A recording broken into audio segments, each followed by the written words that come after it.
Ration কাৰ্ডৰ new এটা update লৈ আহিছোঁ। সেইটো আপডেট হ'ল আপোনালোকৰ যদি ৰেচন কাৰ্ড আছে অথবা আপোনালোকে নতুনকৈ ৰেচন কাৰ্ড আবেদন কৰিছে তে কেনেকৈ আপোনালোকে ডিজিটেল ৰেচন কাৰ্ডটো ডাউনলোড কৰিব আপোনালোকে আপোনাৰ নিজৰ মোবাইলৰ পৰা। আৰু যদি আপোনালোকে আপোনাৰ ৰেচন কাৰ্ডত আপোনাৰ ফেমিলিৰ কাৰোবাৰ নাম এড কৰিছে তে কেনেকৈ চেক কৰিব যে আপোনাৰ ৰেচন কাৰ্ডত আপোনাৰ ফেমিলিৰ নামবোৰ এড হৈছে নে হোৱা নাই, বা আপোনাৰ ৰেচন কাৰ্ডত আপোনাৰ ফেমিলিৰ কিমানজনৰ নাম আছে, আৰু আপোনালোকে ডিজিটেল ৰেচন কাৰ্ডটো কেনেকৈ ডাউনলোড কৰিব আপোনালোকে আপোনাৰ নিজৰ মোবাইলৰ পৰা। মই আছে এইটো ভিডিঅ'ত আপোনালোকক A to Z সম্পূৰ্ণ প্ৰচেছ ষ্টেপ বাই ষ্টেপ দেখুৱাই দি আছোঁ। বৰ্তমান কিন্তু সকলো কামত ৰেচন কাৰ্ডৰ প্ৰয়োজন হৈ গৈছে। কেনেকৈ আপোনালোকে ডিজিটেল ৰেচন কাৰ্ডটো ডাউনলোড কৰিব চাই লওক। এতিয়া আপোনালোকে ফাৰ্ষ্ট প্লে ষ্ট'ৰত আহি যাব। অহাৰ পিছত আপোনালোকে চাৰ্চ কৰিব ৰেচন কাৰ্ড।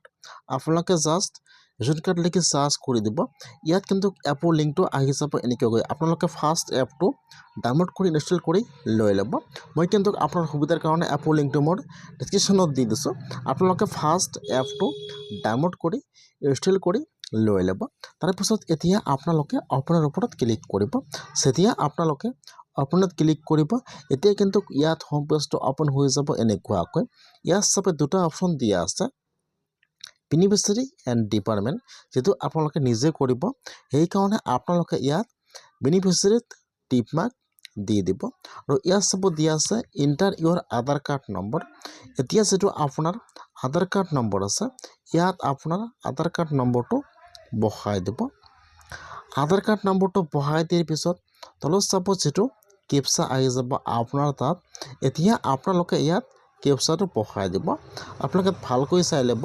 ফাৰ্ষ্ট ইয়াত বেনিফিচিয়াৰী ছিলেক্ট কৰি লৈ ল'ব। তাৰপিছত ইয়াত আপোনাৰ ফেমিলিৰ যিকোনো এজনৰ আপোনাৰ আধাৰ কাৰ্ড নম্বৰটো বহাই দিব। বহাই দিয়াৰ পিছত কেপচাটো বহাই দি আপোনালোকে এতিয়া লগ ইন উইথ OTPত ক্লিক কৰিব। এতিয়া যিটো আপোনাৰ আধাৰ কাৰ্ডত মোবাইল নম্বৰ দিয়া আছে তাত কিন্তু আধাৰ OTP আহি যাব। এতিয়া আপোনালোকে ইয়াত আধাৰ OTPটো বহাই দিব। ইয়াত চাব OTP ভেৰিফিকেশ্যন। এতিয়া আপোনালোকে ইয়াত OTPটো বহাই দিব। OTPটো বহাই দি আপোনালোকে এতিয়া ভেৰিফাইৰ ওপৰত ক্লিক কৰিব। যেতিয়া আপোনালোকে OTPটো বহাই দি ভেৰিফাই OTPত ক্লিক কৰিব, এতিয়া কিন্তু আপোনাৰ ওচৰত হোম পেজটো ইয়াত অপেন হৈ যাব এনেকুৱাকৈ। আপোনালোকে ইয়াত সকলোতে এলত ক্লিক কৰি দি দিব, স্কিপত ক্লিক কৰিব। এতিয়া আপোনাৰ ওচৰত হোম পেজটো ইয়াত অপেন হৈ যাব এনেকুৱাকৈ। ইয়াত চাব, ইয়াত কিন্তু ওপৰতে আপোনাৰ ৰেচন কাৰ্ডটো আহি যাব।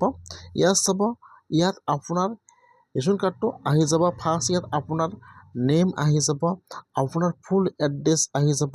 আপোনালোকে যিটো ৰেচন কাৰ্ডৰ এপ্লাই কৰাৰ সময়ত যিটো ফোন নম্বৰ আছিল, ইয়াত ফোন নম্বৰটো ইয়াত ওপৰত শ্ব' কৰিব। আৰু ইয়াত আপোনাৰ ৰেচন কাৰ্ড নম্বৰ আহি যাব। এতিয়া আপোনালোকে এইটো অপশ্যনৰ ওপৰত ক্লিক কৰিব। তাৰপিছত কিন্তু ইয়াত পিছফালৰটো আহি যাব। ইয়াত আপোনাৰ ৰেচন কাৰ্ডত আপোনাৰ ফেমিলিৰ কিমানজনৰ নাম আছে, ইয়াত সকলো নাম ইয়াত শ্ব' কৰিব।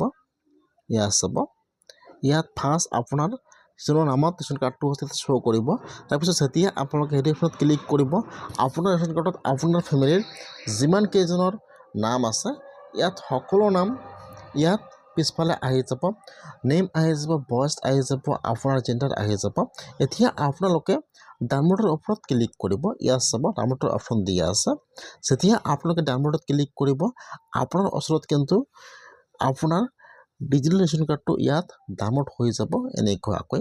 এইটো হৈছে কিন্তু আপোনাৰ ডিজিটেল ৰেচন কাৰ্ড। যদি আপোনালোকে নতুন ৰেচন কাৰ্ড আবেদন কৰিছে, আপোনালোকে এতিয়াও ৰেচন কাৰ্ডটো পোৱা নাই, তেনেহ'লে আপোনালোকে এইটো ৰেচন কাৰ্ডতে আপোনাৰ সকলো কাম কৰিব পাৰিব। বহুতে কিন্তু নতুন ৰেচন কাৰ্ড আবেদন কৰিছে, এতিয়া কিন্তু ৰেচন কাৰ্ডটো পোৱা নাই। এইসকলে কিন্তু বৰ্তমান এইটো ৰেচন কাৰ্ড দি কামবোৰ কৰি আছে।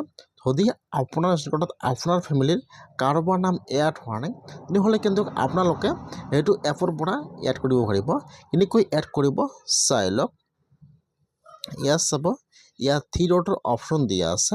এতিয়া যদি আপোনাৰ ফেমিলিৰ কাৰোবাৰ নাম এড হোৱা নাই, তেনেহ'লে আপোনালোকে এইটো এপৰ পৰা এটা ফৰ্ম অপেন হৈ আছে। আপোনালোকে ফৰ্ম ফিল আপ কৰি লিখি ইয়াত আপোনাৰ ফেমিলিত আপোনাৰ ৰেচন কাৰ্ডৰ নামবোৰ এড হৈ যাব। এতিয়া আপোনালোকে ইয়াত চাব তলতো অপশ্যন দিয়া আছে, আপোনালোকে ইয়াতো চাব পাৰে। ইয়াত সকলো অপশ্যন দিয়া আছে যে আপোনালোকে কিমান মাহৰ পৰা পাইছে, ইয়াত আপোনাৰ ৰেচন কিমান তাৰিখে দিয়া সকলো প্ৰচেছ দিয়া আছে। আপোনালোকে ইয়াৰ পৰা সকলো প্ৰচেছ ৰেচন কাৰ্ডৰ চাব পাৰিব। এতিয়া আপোনালোকে থ্ৰী ডটত ক্লিক কৰিব, ইয়াত এডৰ অপশ্যন আহি যাব। ইয়াত চাব, যেতিয়া আপোনালোকে থ্ৰী ডটত ক্লিক কৰিব, ইয়াত চাব ইয়াত এডৰ অপশ্যন আহি যাব। এতিয়া আপোনালোকে এডত ক্লিক কৰি যদি আপোনাৰ ফেমিলিৰ কাৰোবাৰ নাম এড হোৱা নাই তেনেহ'লে আপোনালোকে ফাৰ্ষ্ট চেক কৰি ল'ব যে আপোনাৰ ফেমিলিত কিমানজন নাম আছে। ইয়াত সকলো আহি যাব এনেকুৱাকৈ, আপোনাৰ নেম, আপোনাৰ আধাৰ কাৰ্ড নম্বৰ, আপোনাৰ বাৰ্থ সকলো আহি যাব। এতিয়া আপোনালোকে এডত ক্লিক কৰিব, ইয়াত চাব ইয়াত অপশ্যন আহি যাব এনেকৈ, ইয়াত 5টা ফৰ্ম অপেন হৈ যাব। এতিয়া আপোনালোকে ফৰ্মবোৰ সম্পূৰ্ণকৈ ভালকৈ চাই ফিল আপ কৰিব লাগিব। আপোনাৰ ডিটেইলছ সকলো বহাই দিব। এতিয়া আপোনালোকে যিজনৰ নাম এড কৰিব সকলো ডিটেইলছ ভালকৈ বহাই দিব। তাৰপিছত আপোনালোকে চাৰ্টিফিকেটত ক্লিক কৰিব। তাৰপিছত কিন্তু আপোনাৰ নাম ভেৰিফাই হৈ যাব। ইয়াত আপোনাৰ ৰেচনত আপোনাৰ ফেমিলিৰ নাম এড হৈ যাব। যদি আপোনালোকে সেইটো ফৰ্ম ফিল আপ কৰিব নাজানে তেনেহ'লে কেনেকৈ আপোনালোকে আপোনাৰ ফেমিলিৰ নামবোৰ এড কৰিব, সেইটো প্ৰচেছ মই আপোনালোকক নেক্সট ভিডিঅ'ত দেখুৱাই দিম। যদি আপোনালোকে এতিয়াও ৰেচন কাৰ্ডটো পোৱা নাই, নতুনকৈ আবেদন কৰিছে, তেনেহ'লে আপোনালোকে এনেকুৱাকৈ আপোনাৰ ডিজিটেল ৰেচন কাৰ্ডটো ডাউনলোড কৰি লৈ ল'ব পাৰিব। অথচ হৈ যায় আপোনালোকে আপোনাৰ মোবাইলৰ পৰা